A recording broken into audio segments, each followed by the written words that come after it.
Hello, everyone, and welcome again for another episode. After some dark days today, there has been the blessing of a sunlight, and it's possible to look at sun, feel the rays on your face. So, I would like to take this beautiful opportunity and talk about a very important distinction, and that distinction is about two specific ways of knowing something, okay? When we use the word knowing, then it can happen actually in two ways. One is to take the path of knowing something with the movement of thought. If you take this path, then this path leads to creation of experience. Whatever you try to know, you experience it. That experience creates knowledge about that object or whatever. And then as you know that knowledge, you say, okay, I have known something. This is one way. This is actually how Immanuel Kant is defining the accumulation of knowledge through experience, or many other philosophers actually have talked on it in this way. But one thing that I would really like to specify here is that this method goes through the path of experience, okay? Now, the word experience, I'm using it today in a very specific way. I'm not using it, I think it would be wise to say how I'm using it, because the context really matters and it changes the meaning. The way I'm using it is when you try to know something using thought, then thought makes a judgment about this object, about whatever you're trying to know, on the basis of information that thought really already has. This judgment creates an experience inside of you. If thought judges something to be bad or harmful, then the experience could be of fear. And if thought judges something to be nice, pleasant, fruitful, then the experience could be of happiness. So this is one way of knowing something. Okay, you go to the object, you go to whatever you want to know, and then you use thought to know this thing. This is the usual way of knowing stuff which most people are used to, which most people execute, which most people exercise, and that's how it usually happens. So another way of knowing thought is actually, just a second, I have a small notification. Yeah. So another way of knowing is to not use thought. Okay. Now, what could be this knowing? Let's go into it. Let's say you are observing something. You are standing on a beach. You're standing next to a river, and the river is flowing in front of you.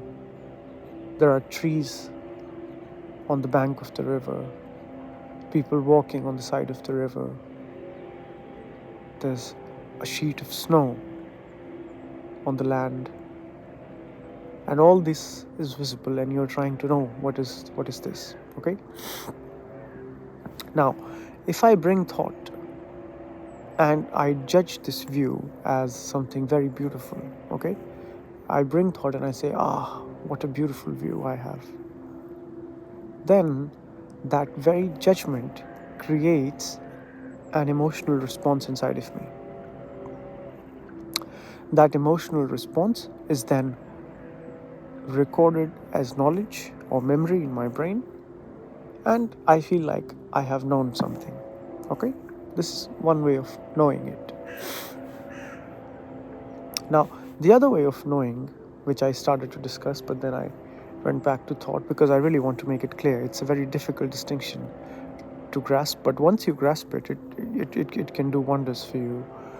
The other way of capturing thought, capturing the process of knowing, like the other way of knowing is to not bring in thought. Okay? Now, what happens when you're not bringing thought? You're observing. And because thought is not coming, there is no judgment of the observation. Okay? Because thought is not coming, nothing is said about the view, nothing is said about the object that you're trying to know. You are just observing. Okay? And thought is not coming with its judgment. So, because thought is not coming with any judgment, you don't have any emotional response regarding what you're trying to know.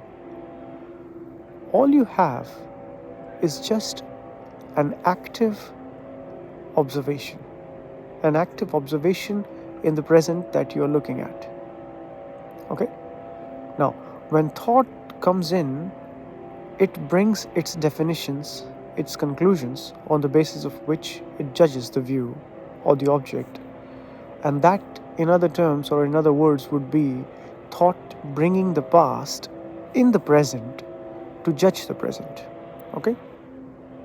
Now, if we do not do that, if we just stay with the observation that the senses are bringing in information and we are just observing all this observation, then all we have is just this active action of observation, and that's it. Now, if you would do that, then you would see that this active act of observation is not coloring your perception. It's not coloring what you're trying to observe. It's not doing anything to it. You just are observing. And if you keep observing, there comes a stillness in that observation. Okay? Then, because thought is not coming in, you see not only the things which move, but you also sense what is not moving at all. Okay? In another way, you don't just see the dynamic side of existence, you also see the static side of existence. Okay? And because you can see both of them, there is a different kind of clarity to it. A clarity which is not verbal, which is not expressing itself, which is not shouting that yes, this is this, this is this, this is this. But a clarity which is just quietly and silently existing. And it's very hard to describe it in terms of words, but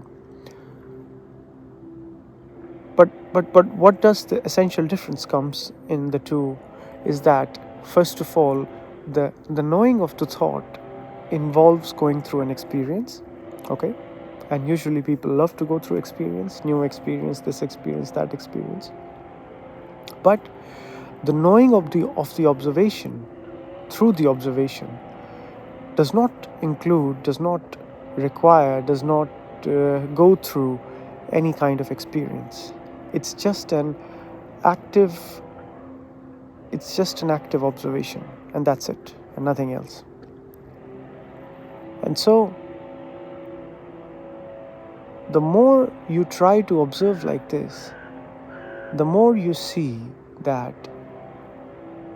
a kind of stillness is entering inside of you.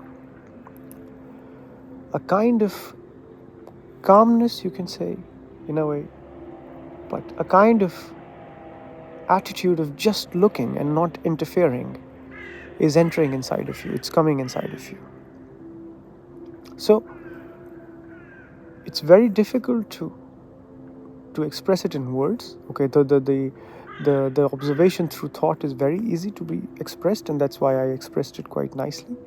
But you have to try the other kind of knowing, which is just through observation, and then you will see that it is a totally different thing, without any emotion, without any just nothing, just a simple and plain act of observation. Nothing super fantastic, nothing. It's very simple, it's very plain, and yet it just takes away all your words away from you. So the best thing I can say is that what I'm trying to say, what I'm trying to describe is not the actual fact of what I'm trying to say. So please try it first. Please give it your best shot. Please give it your best try. And then you will see that there are these two ways of knowing something. One which involves thought and eventually leading to knowledge, eventually leading to creation of knowledge in the brain as experience. And the other where there is no hurry, where there is no need to make any kind of recording, any kind of memory is not needed there, because that very observation and that very perception is so enough, it's so fulfilling that you don't feel like doing anything else. So try this, okay? Try if the statement is true or not, that you can know using thought and you can know without using thought, okay? And then you can see that if the statement has some truth in it or not. Most of these things cannot be just known by listening, just because you heard something or like this. You have to give it a try. You have to find the time through your busy schedule and try to find these small instances, 10 minutes, 15 minutes, which you spend with yourself, and you just do what's needed to be done. And if you will do it, then you will discover the second kind of knowing, which is full of silence, I would say, and nothing more. So I hope you will try it, and I will see you soon again. I will show you the view of the snow.